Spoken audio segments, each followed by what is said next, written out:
ఈరోజు అమీర్పేట దర్గాకి వచ్చాము.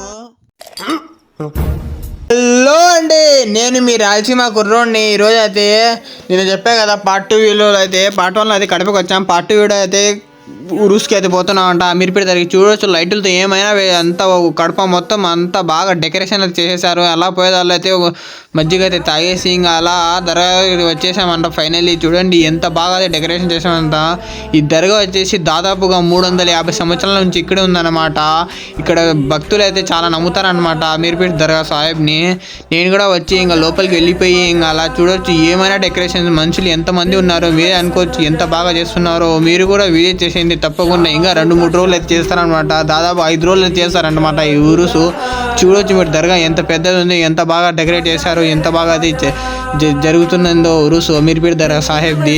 ఇంకా అలా లోపలికి వచ్చేసి ఈయన అనమాట మెయిన్ అమీర్పేట దర్గా సాహెబ్. స్వామిని దర్శించుకొని నాకైతే చాలా బాగా అనిపించారు. స్వామిని దర్శించుకున్న తర్వాత ఇంకా అలా అమీర్ దర్గా చుట్టూ 2-3 రోజులు కొట్టేసి ఇంకా అలా వచ్చి కవాలి వేస్తుంటే ఇక్కడ కవాలి చూసేసి ఇంకా మళ్ళీ అలా తిరుగుతూ ఉంటే ఇంకా ఎగ్జిబిషన్లో వచ్చేసి ఎగ్జిబిషన్ కాసేపు తిరిగి ఇంకా జ్యూస్ తాగేసి ఫ్రెండ్స్ వాళ్ళతో అందరూ కలిసి ఇంకా అలా ఎంతమంది ఉన్నారు చూసే జనాభా మీరే. ఇంకా అలా చూసేసుకొని ఇంటికి అయితే రిటైర్ అయిపోయినాము. ఇంటికి వచ్చి ఇంకా రూమ్లో పడుకున్నాము. పార్ట్ 3 కోసం కామెంట్ చేసేయండి.